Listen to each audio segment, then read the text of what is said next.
Bonjour à tous, je vous retrouve pour vous présenter un nouvel épisode et surtout un nouveau projet que j'ai lancé sur les X-Men. Donc chaque semaine on va se retrouver pour parler des X-Men à travers les intégrales produites chez Panini. Donc l'idée c'est vraiment de revenir sur chaque année qui ont fait l'histoire des X-Men. Et bien évidemment on va commencer par le commencement, par l'intégrale numéro 1, celle de 63 à 64, qui présente les X-Men. Alors, commençons par le commencement. Qu'est-ce qu'un mutant? Parce que les X-Men, c'est aussi l'histoire des mutants. Donc pour les définir, rien de plus simple finalement, la définition génétique. Un mutant, c'est une mutation génétique qui se produit dans la cellule et qui entraîne derrière des conséquences. Souvent on pense maladie, cancer, mais dans l'univers Marvel, on va plutôt penser à des super pouvoirs. En fait, c'est la présence du gène X qui confère à ces personnes le fait d'être mutant et d'avoir des super pouvoirs. Ceci le distingue donc de l'Homo sapiens, et c'est donc l'Homo supérieur. Après cette brève introduction, revenons donc à nos moutons et à l'intégrale 63-64, la première du nom, écrite par le très grand Stan Lee et dessinée par le non moins fameux Jack Kirby. Dans cette première intégrale, dans ces premiers numéros, l'idée va être de créer en fait l'identité des X-Men et de créer le groupe et de nous présenter le groupe. C'est tout l'enjeu de ce numéro 1.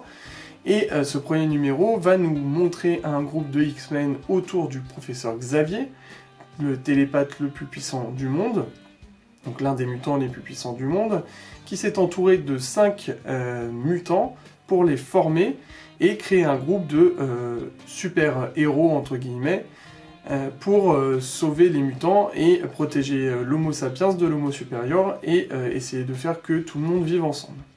Donc l'idée c'était ça à la base, et l'équipe était réunie donc autour de 5 personnages qui avaient tous des particularités, des super pouvoirs spécifiques. Donc, le premier, Scott Summers, dit Cyclope, qui envoie des rafales d'énergie via ses yeux, le leader naturel du groupe. Le deuxième, c'était Hank McCoy, dit le Fauve ou The Beast en anglais, qui fait preuve d'une agilité et d'une force surélevée. C'est un peu l'intellectuel du groupe. Warren Worthington 3, ou Free, dit Angel. Lui, il a des ailes qui lui permettent de voler. Bobby Drake, dit Iceberg ou Iceman en anglais, qui est capable d'utiliser, de créer, donc de maîtriser la glace.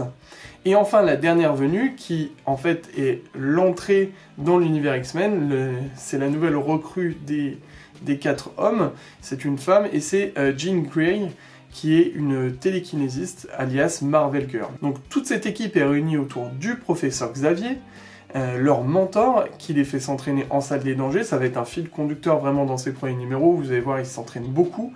Ça c'est assez intéressant, et c'est quelque chose même qui va perdurer pour les plus anciens d'entre vous, sur les premiers épisodes des X-Men en dessin animé. C'était vraiment quelque chose de très récurrent, et même ce que l'on retrouve après dans les films.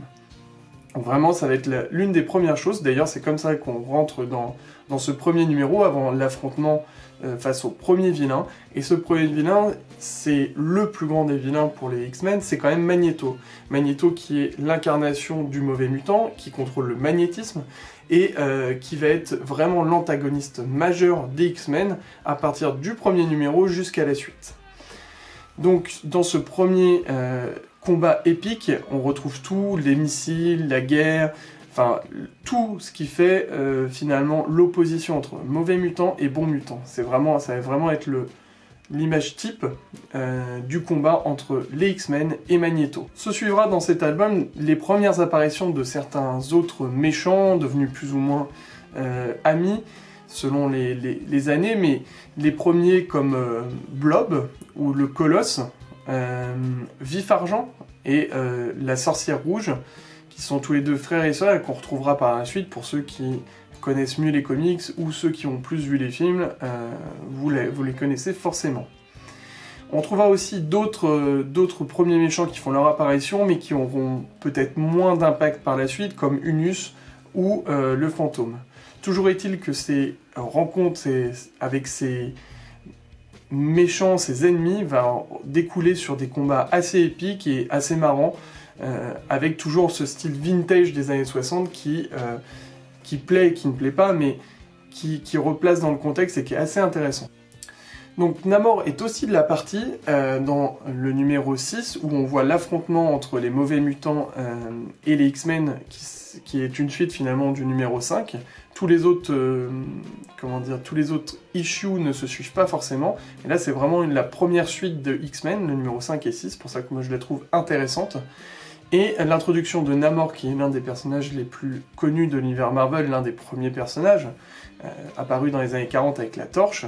Là, on lui donne une origine mutante qui le poursuivra ensuite, et je trouve que cet affrontement est très bien, et c'est le premier personnage à se mettre en trio, du coup, avec les mauvais mutants, d'une part, les X-Men.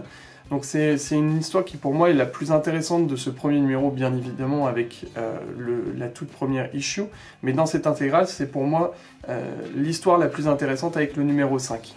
Donc même si le style peut finalement paraître vintage, notamment les plus jeunes auront peut-être du mal à aborder cet album, il n'en reste pas moins que ce sont les éléments fondateurs des X-Men, des éléments fondateurs finalement de tout ce qui va découler par la suite, et c'est une manière également de découvrir l'équipe originale des X-Men. Et ce qui est très intéressant dans cet album, c'est qu'on voit déjà se définir des personnalités au sein de ces 5 membres. Finalement, Cyclope en leader, Jean Grey avec une empathie forte, Hank McCoy, on voit tout de suite que ça va être l'intellectuel de la bande et quelqu'un qui est assez sûr de lui. Warren, ça va être le dragueur, le séducteur, et c'est ce qui va poursuivre par la suite. On a plein d'exemples par la suite, quand on verra les intégrales, vous allez voir, c'est assez parlant. Et Bobby Drake, hein, le plus jeune, le plus insouciant, qui joue de ses pouvoirs. Par exemple, il y a une scène où il mange de la glace, c'est assez marrant. Donc c'est vraiment une ébauche de groupe qui prend bien et qui évolue bien au fur et à mesure des numéros, ce qui n'est pas forcément toujours le cas. Mais c'est peut-être pour ça que l'histoire a pris aussi au niveau des lecteurs dans les années 60. Finalement, c'est peut-être la force de cette première intégrale, c'est que chaque personnage a sa personnalité, que Stan Lee arrive à créer un groupe auquel on s'attache, et surtout un méchant fort en la personne de Magneto qui crée un vrai antagonisme, une vraie antithèse au professeur Xavier, une vision totalement différente, qui poursuivra et qui sera vraiment une des thématiques les plus importantes de l'univers X-Men, et c'est peut-être pour ça que ça a pris énormément, c'est que vraiment les deux sont comme le yin et le yang, ou le blanc et le noir, vraiment c'est deux opposés, et par là même il introduit également la haine de l'homo supérieur par l'homo sapiens, et je trouve que là c'est un deuxième niveau de lecture qui commence à apparaître. Notamment il y a une très belle image au moment où le crapaud va se déguiser en un nouveau mutant pour faire croire aux X-Men d'aller le sauver, et où la foule le prend à partie car on le distingue comme homo supérieur, qu'il triche pour réussir à gagner une course, et là vient se mettre la première idée, la première ébauche de la haine envers les mutants. Et cette haine envers les mutants, finalement, elle n'est pas si anodine dans le contexte des années 60, où la ségrégation fait rage, et où le combat pour la lutte des Afro-Américains est quelque chose d'assez important, et qui commence à prendre forme au sein des États-Unis. Donc c'est une première ébauche et un deuxième niveau de lecture sur l'histoire des X-Men, et sur peut-être ce que tente de dénoncer Stan Lee et Jack Kirby. Et voilà, c'est terminé, j'espère que cette vidéo vous a plu. Si c'est le cas, n'hésitez pas à partager, à mettre des cœurs, et à aller voir ma page Instagram.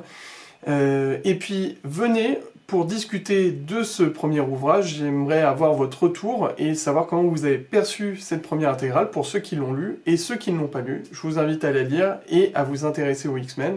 Et prochain épisode, la semaine prochaine.